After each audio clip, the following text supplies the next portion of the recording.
Good morning, everyone. Good morning, and welcome to today's New York City Council hearing for the Subcommittee on Zoning and Franchises.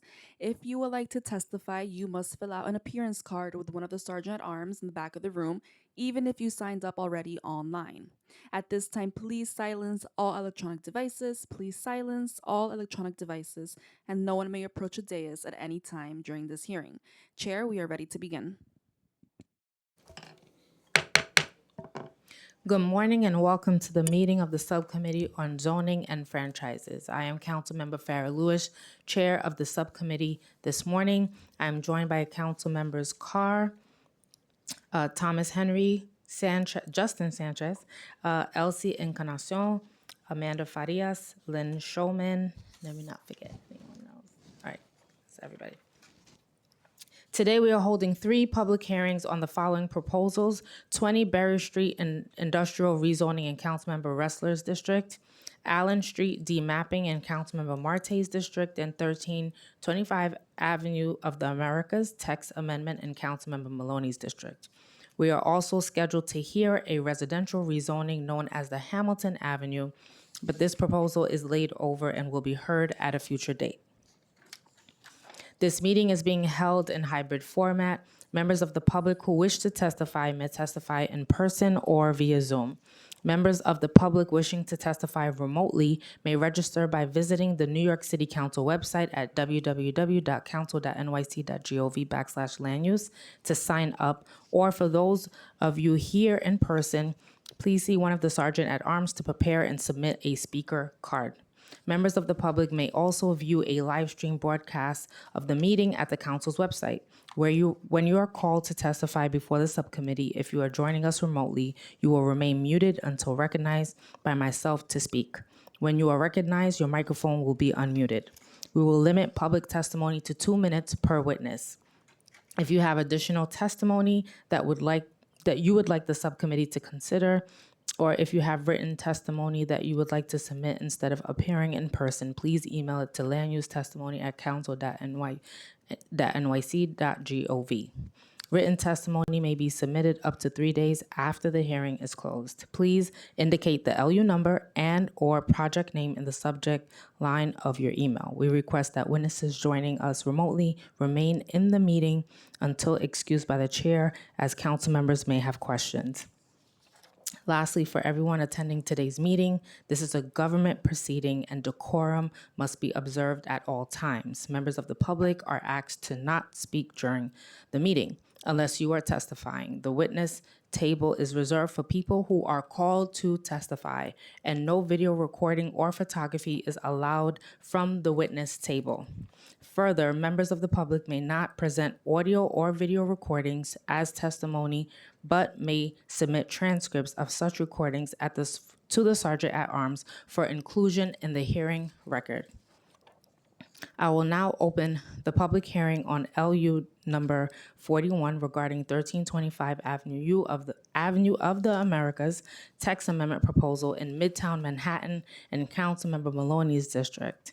The proposal is from an existing restaurant located next to a covered public passageway known as the Galleria, and the restaurant is seeking to legalize its outdoor cafe seating in the Galleria. The Galleria in question is the covered public passageway known as 6.5 Avenues mid-block between 6th and 7th Avenues. Currently, outdoor cafe seating is not allowed in such passageways. For anyone wishing to testify regarding this proposal remotely, if you have not already done so, you must register online by visiting the council's website at council.nyc.gov/landuse.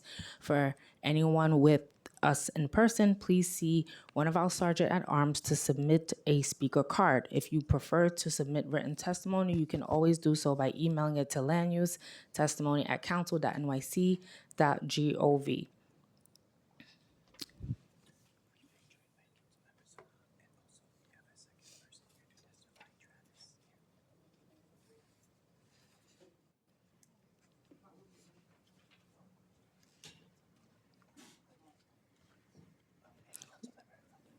We've been joined by council members Salam and Felder. I now call the applicant panel for this proposal, which consists of Neil Weisbard and Travis Terry. Council, please administer the affirmation. Good morning. Could you please raise your right hand and state your name for the record? Neil Weisbard. Travis Terry. Do you swear to tell the oath and nothing that? Do you swear to tell the oath? Do you swear to tell the truth and nothing but the truth in your testimony this morning and in response to council member questions? I do. Thank you. You may begin. We also had a PowerPoint. Oh, okay, great. It's right there on the screen. Okay, great. Good morning, Chair Lewis, council members. My name is Neil Weisbard of the law firm Seyfarth Shaw, and I appear before you on behalf of La Grande Boucherie, who operates a restaurant within 1325 Avenue of the Americas, 3-block Galleria. Next slide, please. The site is located between West 53rd and West 54th Street, approximately mid-block. There's a through-block Galleria, and the Galleria was part of a floor area increase to construct the 35-story office building on the site. In 1990, this all occurred. The Galleria, which is a privately owned public space, is approximately 6,800 square feet. However, in 1996, City Planning Commission amended the text of the zoning resolution and does not grant any bonuses for through-block gallerias, and any of the regulations that regulated through-block gallerias were amended and removed. And under the current zoning resolution, open-air cafes or tables and chairs for accessory restaurants within privately owned public spaces are only permitted in areas that are open to the sky. And a through-block galleria has a covered roof, and therefore a text amendment is required to allow these within the privately owned public spaces. There are only two other sites that are subject to this text amendment. They're both within 6th and a half Avenue. One is at 135 West 52nd Street, and one is at 1285 Avenue of the Americas. And it's important to note that if a restaurant within those other public through-block gallerias, they would need to seek city planning certification, as is the case with our application as well. We are concurrently seeking the certification from city planning. Next slide, please, and next slide, please. So the proposed action will permit an open-air cafe totaling about 1,080 square feet. They will contain 57 tables and 114 chairs, most of them adjacent to La Grande Boucherie, which is located on the north side of the plan. And then there'll be 5 tables in front of the Nycc Room restaurant, which is located on the south of the through-block Galleria. Next slide, please. Although this is not subject to your approval, the application also seeks a modification to the original certification from 1990, and also will institute numerous improvements to the through-block Galleria, including movable planters, benches, trash receptacles, heat lamps, lighting features, and new decorative pavement. Next slide, please. So this picture really tells the story of how this through-block Galleria has changed. On the left is before La Grande Boucherie began operating within the through-block Galleria. When they took hold of the space as tenant, they did all these major improvements, including the beautiful wood paneling and the chandeliers and the decorative pavement. So they made a real improvement to this site. The through-block Galleria before La Grande Boucherie moved in was really unused and neglected, and now it's an active, lively, and vastly improved space. Next slide, please. This is the text amendment that we are requesting, and the areas of text amendment are underlined.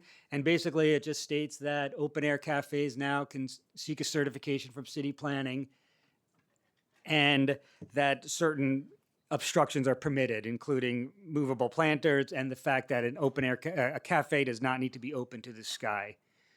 The city planning unanimously approved the application. Community Board 5 was in favor of the application, provided there was signage that indicated that the restrooms could be used by the public. And I'm going to ask Travis to explain that this has been discussed, and we discussed this city planning was not in favor of this request and approved the application unanimously. And I'll hand it over to Travis to address the Community Board 5's concerns. Thank you, Neil, and thank you, Chair Lewis and honorable members of the City Council. I'm Travis Terry. I serve as a Public Affairs Advisor to the applicant. Just a quick thing on the restrooms, which was brought up by Manhattan Community Board 5. Just want to say that we do appreciate and acknowledge Manhattan Community Board 5's request to post signage regarding public restroom access at the restaurant. We did give this request some thoughtful internal consideration. However, after careful discussion, though we are always willing to allow non-patrons access to the bathrooms upon request, it's our practice today, we did not feel comfortable adding the signage at this point. Our team, when we talked to staff, the staff expressed some significant concerns relative to safety and operational impact. Specifically, public restroom signage could encourage individuals who are not patrons to enter the restaurant. Our bathrooms are internal into the restaurant; they're not external. But we did not want patrons to enter the restaurant solely to use the facilities, which, as I noted, our staff felt could have some safety concerns, and for the patrons of the restaurant. Additionally, sort of broadly promoting the restroom availability could attract some increased foot traffic that the restaurant just simply is not equipped to manage. As you know, operating a restaurant in today's environment is quite challenging, and managing the access beyond our current practice of permitting upon request bathroom access could create some additional staffing, monitoring, and maintenance burdens that could be costly and difficult to sustain. With that. Just one thing I want to note as well. This, as I mentioned, requires a certification from city planning, and that certification is required every 3 years. Right. And we're here to answer any questions. Yes. Thank you. That's the end of your presentation? Yes. All right, thank you. So I have a couple of questions, and then I'll open it up to my colleagues. You mentioned one other galleria in the area, but I wanted to know how many gallerias exist in Manhattan or elsewhere that now qualify to have outdoor cafe seating in the galleria? So right now, none qualify. Okay. As far as we know, there's only 2 other locations through this 6.5 Avenue. All right. Beyond signage, what design measures are you proposing to make sure the public is aware that the gallery remains open and accessible to the public? So there is signage at each entrance indicating that this is a publicly accessible, privately owned space. Your typical POP signage is at both entrances on West 53rd and West 54th Street. But what design measures? What are the designs? Like, what are the design measures? That we're seeking, the improvements that we're seeking, or the signage? The signage is, We're not anticipating any other.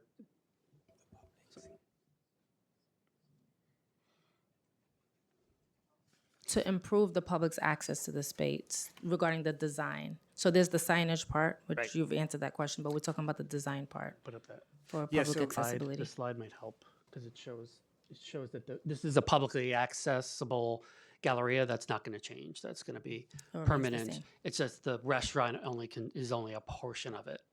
Got it. and during the city planning certification process to approve open-air cafes in privately owned public spaces, there's certain minimum width requirements, so the public has access from each end, and we comply with all of those. Yeah. And the restaurant has also invested in the space with the building owner to make sure that it's more beautiful and more The acceptable space to has public been place. completely transformed. If I can bring up that other photo Yeah, again. we if can you'd show like. up that slide of the before and after.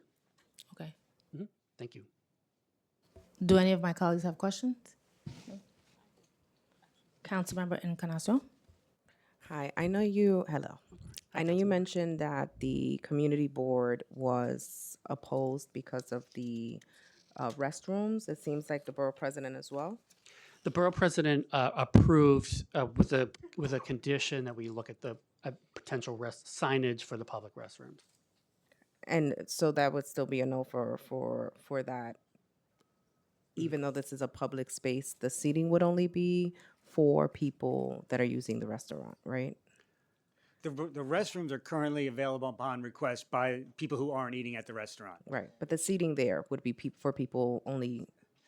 Within that area. within that area. But there is other seating There is other for the seating. public outside of the restaurant. Got it. Okay. Thank you. Council, are there any other members of the public who wish to testify remotely or in person regarding this proposal? No, we have no one signed up either remotely or in person to testify. For members of the public here to testify, please note that witnesses will generally be called in panels of 3. If you are a member of the public signed to testify, please stand by when you hear your name being called and prepare to speak when I indicate that you may begin. This panel is now excused. Thank you. Thank you, Chair. Please also note that once all panelists in your group have completed their testimony, if remotely, you will be removed from the meeting as a group and the next group of speakers will be introduced. Once removed, participants may continue to view the live stream broadcast of this hearing on the council website. Members of the public will be given 2 minutes to speak. Please do not begin until the Sergeant at Arms has started the clock. The following individuals who signed up to testify should now come to the witness table, and none are here right now. So we will skip to the next proposal. All right. If there are any members of the public who wish to testify regarding this proposal remotely, please press the raise hand button now. If you are in person, please identify yourself to one of the sergeants. There are no other members of the public who wish to testify regarding LU 41 relating to the 1325 Avenue of the Americas text amendment, the public hearing is now closed and these items are now laid over. Please stand at ease.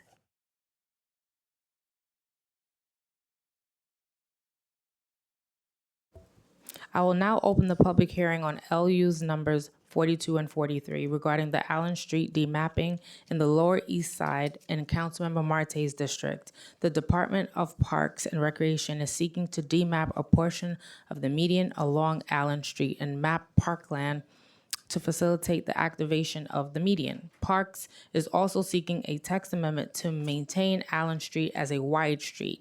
For anyone wishing to testify regarding this proposal remotely, if you have not already done so, you must register online by visiting the council's website at council.nyc.gov/land use. For anyone with us in person, please see one of the Sergeant at Arms to submit a speaker card. If you would prefer to submit written testimony, you can always do so by emailing it to landusetestimony@council.nyc.gov.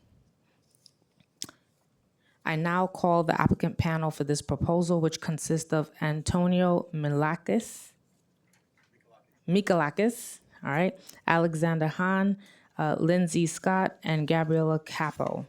Council, please administer the affirmation. Good morning. Could you please raise your right hand and state your name for the record, starting from right to left?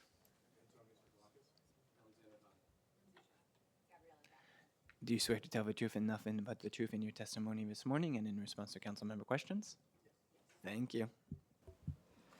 Thank you. You may begin your testimony, which is limited to 8 minutes, and I will just ask you to please restate your name and organization for the record. And you may begin. Thank you. I'm Antonios Mikalakis. I am the Director of Parklands for New York City Parks. Before you today are 2 ULURP applications that we have submitted. The first one, 250306 is for the demapping of a portion of Allen Street between Delancey and Rivington in Community District 3. We're demapping it as right-of-way and mapping it as parkland. Next slide, please. This is an image of the mall itself. It is an existing mall. It's 9,300 square feet. It was built by the borough president of Manhattan back in the mid-1920s. At the far left of it, along Delancey Street, is a restroom, also built by the borough president of Manhattan. Both the restroom and the mall were transferred to the Parks Department for maintenance obligations by 1938. The Parks Department has maintained the property since then, but the mall was the restroom was shuttered in the mid-1950s and hasn't been open since. Next slide, please. A few years ago, the Parks Department began engaging the community district, the community board, for opportunities to reimagine this space and how it can be used in the community. Through those discussions, we began discussing it with DOT as well, and it was determined by both agencies that the best resolution to operating a concession at this site in the future would be to demap this as right-of-way and map it as parkland so that the Parks Department is the only agency with oversight over any future concession at the site. Next slide, please. The second application is paramount because it affects the other buildings on Allen Street. And it is a zoning text amendment that would change the definition of a wide street on Allen Street, specifically between Delancey and Rivington, to a wide street. Next slide, please. The existing right-of-way is mapped at 138 feet, which means that any buildings being proposed on Allen Street between Rivington and Delancey need only a setback of 10 feet. But after our mapping, if it is approved, Allen Street will be divided into two narrow streets of 57 feet each with a park mapped in the center of it. That would force the definition of Allen Street to be a narrow street. So the zoning text amendment is to avoid that and allow the buildings to retain their existing zoning regulations. And so the definition will change for only the buildings that faced Allen Street between Delancey and Rivington. They will now be facing a wide street, even though on paper it's only a 57-foot mapped street width. And that concludes the presentation.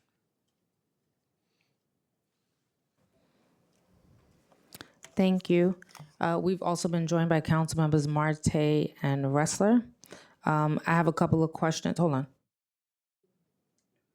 I have a couple of questions, then I'll hand it over to Councilmember Marte. This restroom has been closed since the 1950s. Could you please provide context about what prompted the city to pursue this restroom rehabilitation? It's not necessarily just the restroom. Like, it's a restroom rehabilitation, but it's for a concession. And in the concession, I'm sorry, I wanted to add that we will be including a public restroom as part of any request for proposals that will go out to the public. So that is a part. So it sort of was prompted by the community board and the district wanting to reactivate the site. It has been closed for so many years. And in order to engage the public and to bring more people to this mall and to the site, that's why we began it. Has Parks considered mapping the entire Allen Street malls as unified parkland to avoid jurisdiction issues across multiple city agencies? The remaining malls on Allen Street are also in the street right-of-way, but they are also maintained by the Parks Department. This isn't unique. We have hundreds of these kinds of sites all throughout the city, and we have agreements with City DOT, some that date back from the 20s and 30s when they were provided maintenance obligations to the Parks Department. More recently, we have a Green Streets Agreement, which gives the Parks Department the ability to develop street right-of-way as green spaces. And so this arrangement has worked fine between our agencies. The only reason we're doing it for this particular site is because of the restroom and not wanting to sort of mix agencies and regulations for any potential concessionaire. Thank you. I'll now call on Councilmember Marte. Thank you so much for being here. And I know the community has called for this for a long time, so we actually are extremely excited that you're moving forward with this plan. The current concession building has been a really sore site for many people in the community. There's been active graffiti and people just living around it and using it in ways that shouldn't be used. So I think there's a lot of positive attention around this in the community. I would like to know kind of like the work you have done for outreach. My office has been receiving a lot of calls and cold calls for the past 4 years about potential use of this space. What have you done to proactively, outside of the community board, go to the community to let them know that this is happening and that there might be a potential RFP for the new concession stand? Sure, I'll let my colleagues answer that about our outreach. Thank you. My name is Alexander Hahn. I'm Chief of Concessions here at Parks. We've done extensive outreach to the electeds in the community, and we've also met with the community board several times throughout the years, expressing our interest in having a concession here. And we actually issued an RFP prior to the pandemic seeking an operator. Unfortunately, we were not able to attract enough interest given the site being owned by DOT. And our hope is that by proceeding with the ULIP process, that Parks can then finally issue an RFP seeking an operator here. If there's any, we do outreach when an RFP is issued to local businesses to make them aware. And of course, we would follow up with the community board again. And as of today, we have a meeting scheduled with the Parks Committee of CB3 next week. Great. Are there any like preliminary like visions that either DOT or Parks have on the use of the space, or is it a wide open RFP?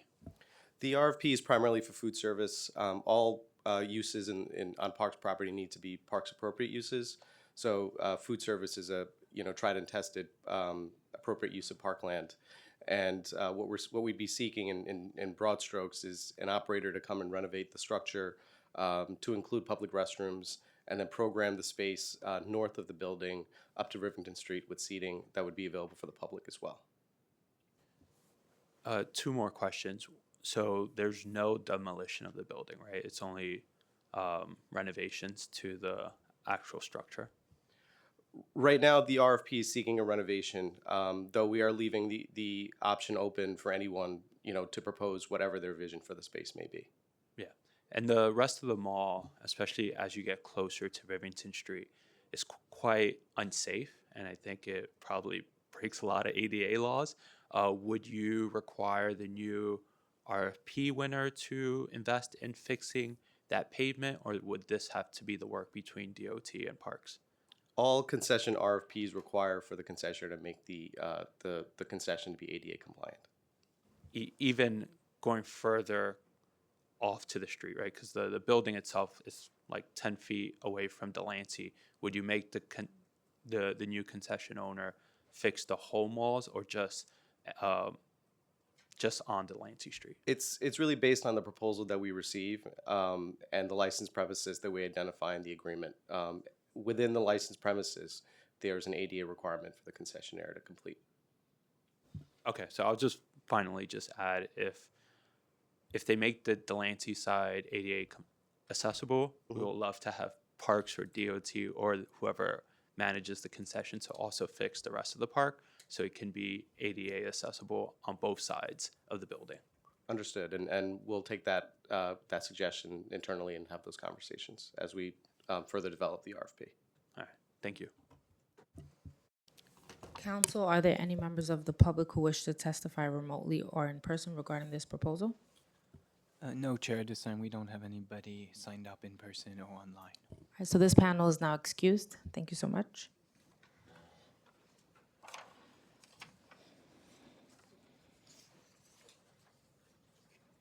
Thank you so much, Chair.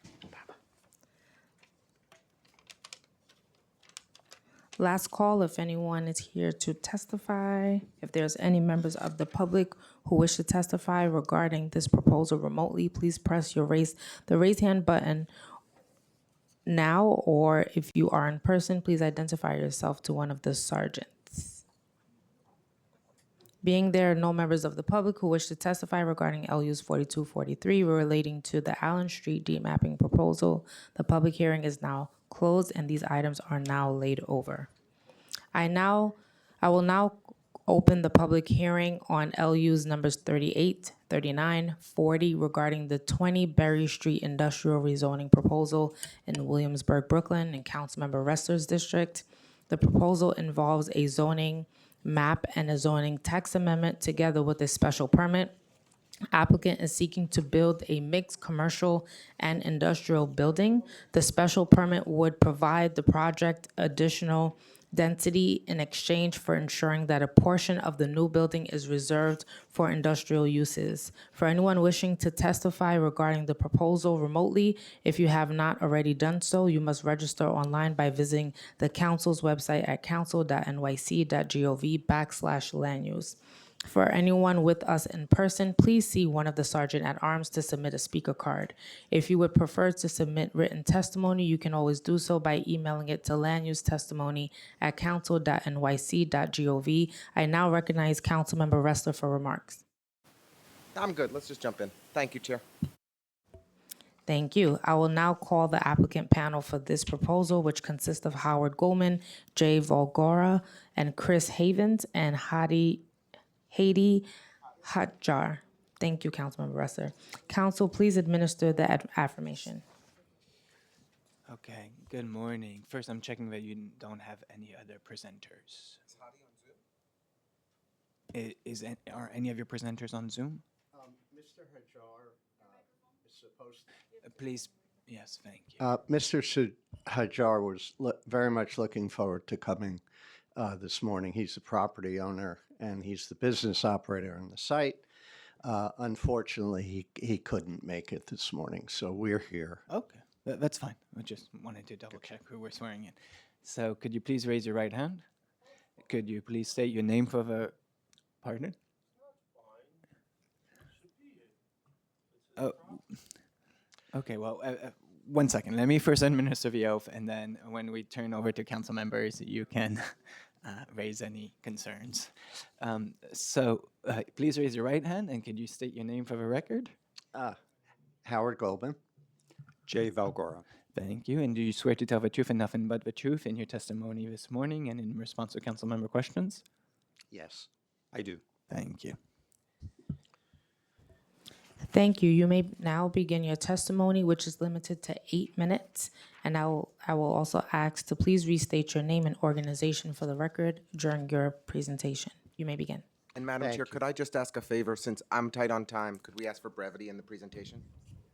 Yes. Sure. Absolutely. Don't use the full 8 minutes. Absolutely. Howard Goldman, zoning counsel to the applicant.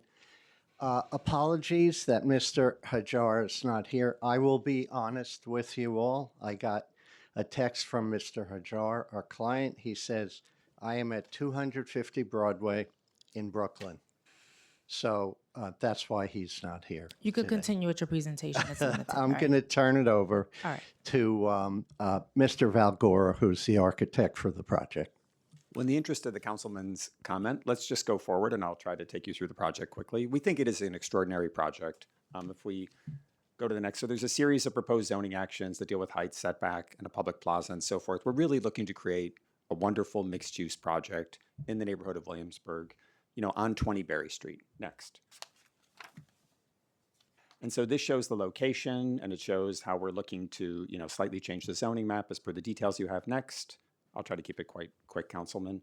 And this shows how we're looking to change, the district relative to the IBIA, which is governing it from a zoning point of view. Next. And this shows the land use patterns, which shows that the uses we're doing are highly commensurate with the neighborhood. Next.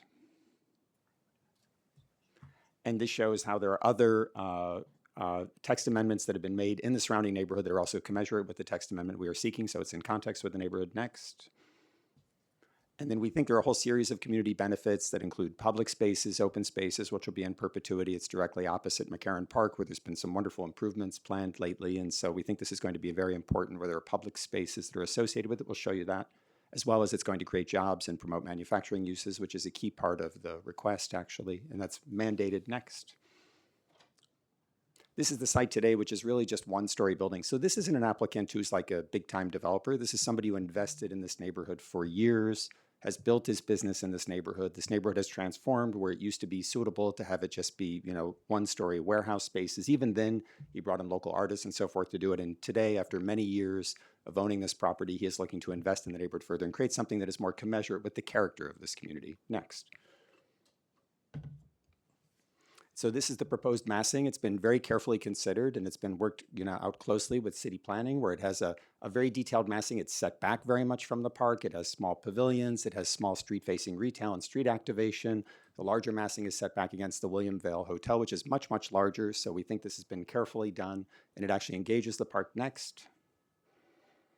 This shows you the ground floor plan with the public plaza and a series of pedestrian connections that actually reinforce those public spaces. This public plaza would be, public in perpetuity. It's been very carefully designed with artwork and lighting and planting using some of the best design professionals. Next, activated with all retail spaces. You can see there are a variety of uses, and if you scroll through the plan, that are mostly commercial in nature, that have dedicated industrial space.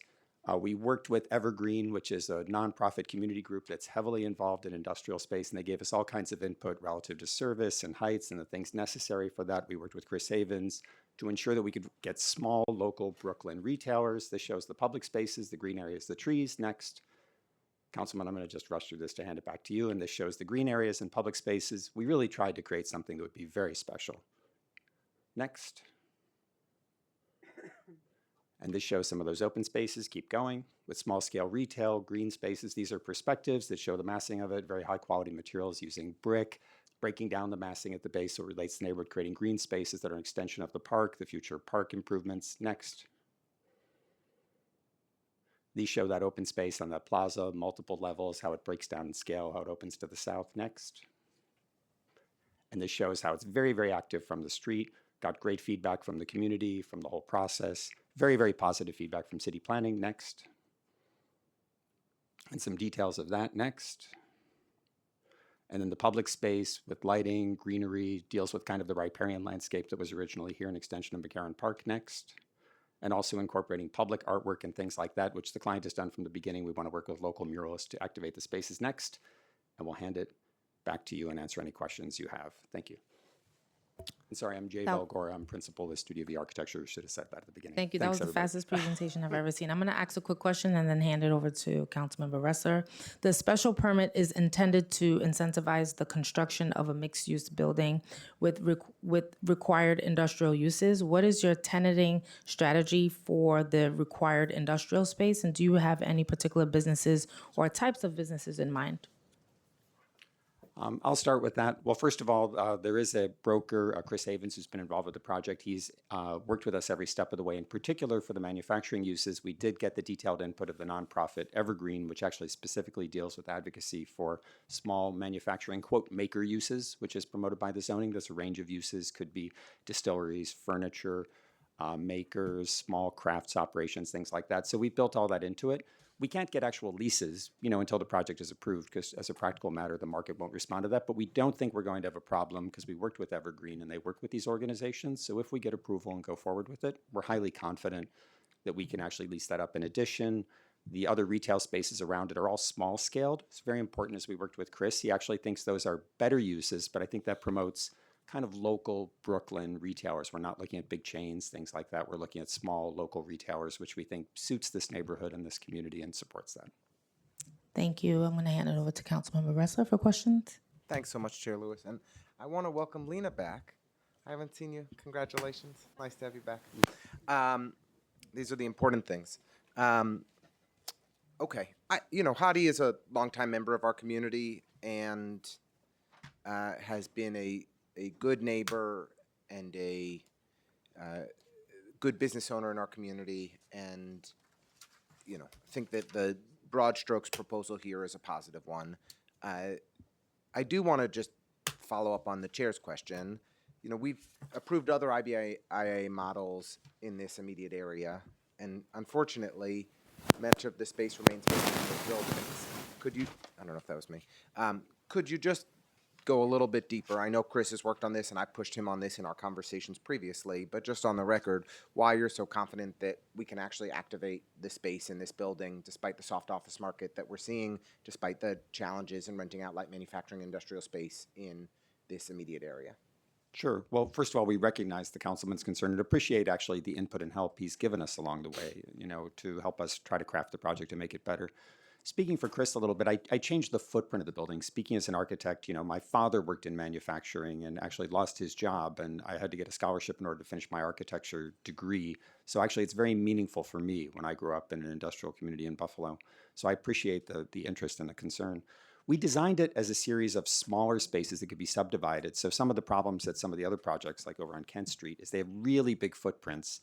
And even though they're kind of masquerading as trying to create commercial space or maker space, that it was harder for them to lease it. So we intentionally made it a smaller scale building, L-shaped, specifically located the cores and the elevators so they could be subdivided. Because the whole goal, as Chris put it, was really for small businesses. Like they could be as small as 3,000 square feet, 5,000 square feet is probably optimal as per Leah from Evergreen. So we kind of built the whole design around that, which I think is different from many of the other projects there. So part of it was that, and I think part of it is also creating, with the help of the community and with the councilman certainly, like really elegant public spaces that will draw people and make it more attractive. So that's been part of it. And part of it was working with Evergreen to solve some of the infrastructure issues, really large elevators, dedicated service, putting those uses primarily on the lower floors, not the ground floor, because we wanted to activate that, but second and third floor.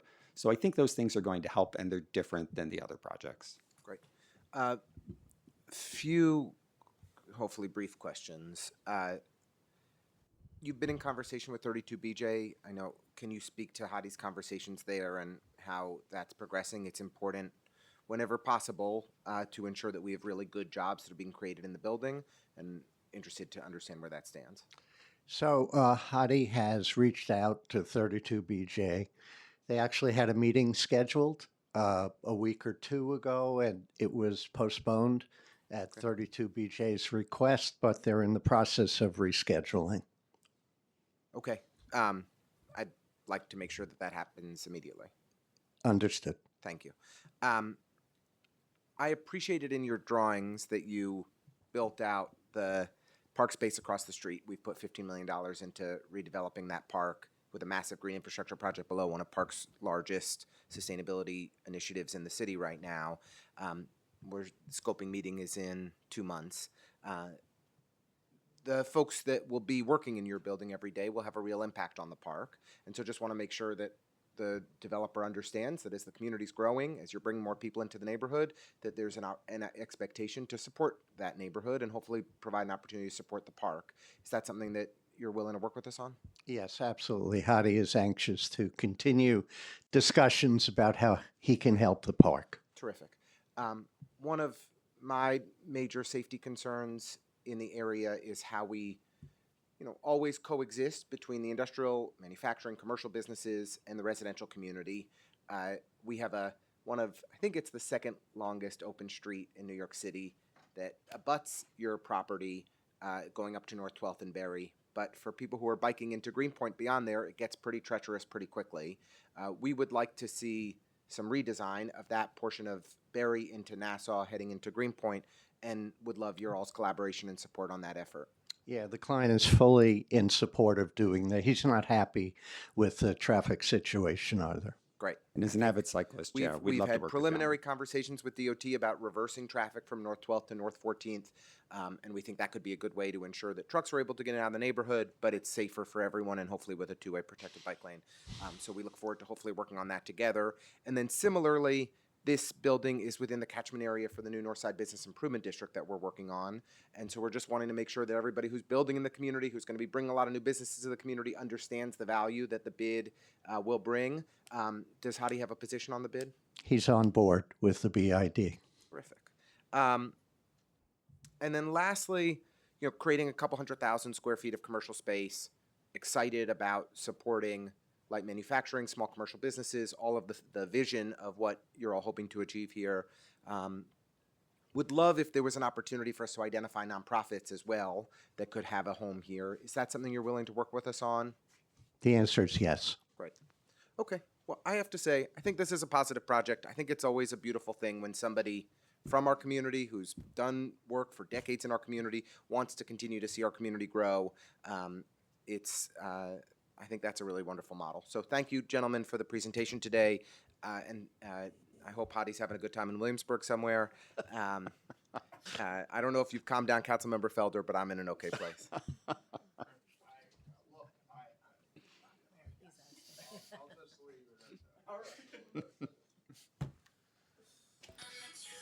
Count. I mean, not only is he here, he's playing music. Oh my God. Councilmember Felder, do you have a question? Councilmember Felder, do you want to ask a question to the? No? All right. All right. Thank you. Councilman Ressler, I'm a little jealous. You get all the good things in your district. Invite me. All right. This is my last question, and I'll dismiss this panel. The application seeks to reduce loading berths from 8 to 2. Is 2 berths sufficient to accommodate retail, restaurant, office, and industrial deliveries without causing congestion or double parking on North 13th Street? It's a great question, but we did work carefully with Evergreen to go through the loading requirements, and it's fully off-street loading, so the trucks pull all the way in. And we also have very large freight elevators, which is unusual, but we're dedicating that to the project, so I do feel it'll be sufficient. Great. All right, this panel is now excused. Thank you so much. Thank you very much. Thank you very much. I think all my colleagues asked all their questions. Anybody has questions? All right, we had questions, comments. Council, are there any members of the public who wish to testify remotely or in person regarding this proposal? No, Chair, this time no one has signed up in person or online to testify. All right, last call. If there are any members of the public who wish to testify regarding this proposal remotely, please press the raise hand button now. If you are in person, please identify yourself to one of the sergeant at arms. Being there are no members of the public who wish to testify regarding LUs 38, 39, and 40 relating to 20 Berry Street Industrial Rezoning Proposal, the public hearing is now closed, and these items are now laid over. That concludes today's business. I would like to thank the members of the public, my colleagues, subcommittee council, land use, and other council staff, and the sergeant at arms for participating in today's meeting. This meeting is now hereby adjourned.